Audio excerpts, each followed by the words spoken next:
Does Dame still surprise you at all? No, but people have asked me that before. It's not that he doesn't surprise me, but I certainly have a great appreciation for what he's done and what he continues to do. You said the other night after the game that's probably not a game you guys win a year ago at this time. Can you kind of expand on that? I mean, what the growth, I guess, that you've seen since that point a year ago? Well, I think it's kind of obvious for anybody who's watched us the last couple of years that last year we lost a lot of games, late games that we weren't able to close it out for a variety of reasons, and we learned from that, and I think we got better with that as the season went along. Winning close games in this league makes the difference.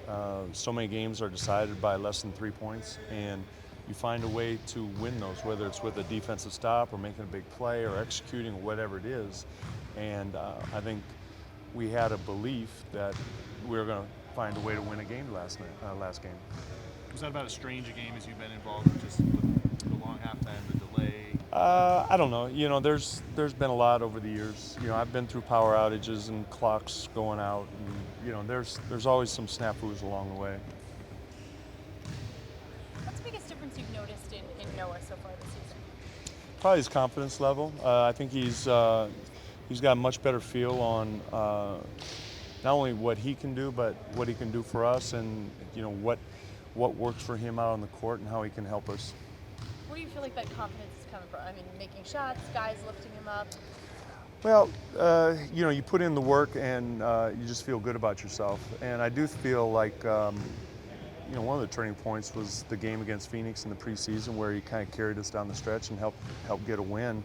I think he showed that not only to himself but to everybody that he can get some things done. He can make some perimeter shots. He can work in the below post. He's always been a good rebounder, and he's one of the best workers I've been around. Is it harder prepping for this new Warriors team, or same level? It's about the same. I mean, they play the same style. Basically they play Draymond at 4, probably maybe even a little bit more. I'm sorry, Draymond at 5, a little bit more than they did last year, because you got Durant and company out there with them. So you have to prepare for that lineup a little bit more than last year. When you lose Festus and Spates and Bogut, they don't have as many big guys to throw out there. So it's much more, probably a little bit more perimeter oriented, if that's possible. How have you felt with how Maurice has done on Clay? He's done well.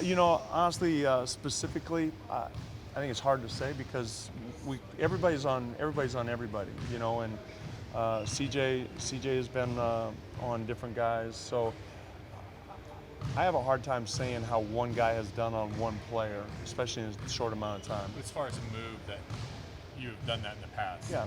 Well, we put Chief and Mo on Steph, and we switch a lot of perimeter pick and rolls, so you find different guys on. But on the whole, I think Mo and Chief in particular have both done good jobs when they've had those assignments. Can you explain why you like to do that? Is it to get them out of rhythm or get some length on them? Mostly length. If the matchup starts like that, I think Mo and Chief have the ability to affect shots maybe a little bit more. It helps you with pick and rolls if you put Draymond in a pick and roll, and now they can switch onto a bigger guy in a pick and roll situation.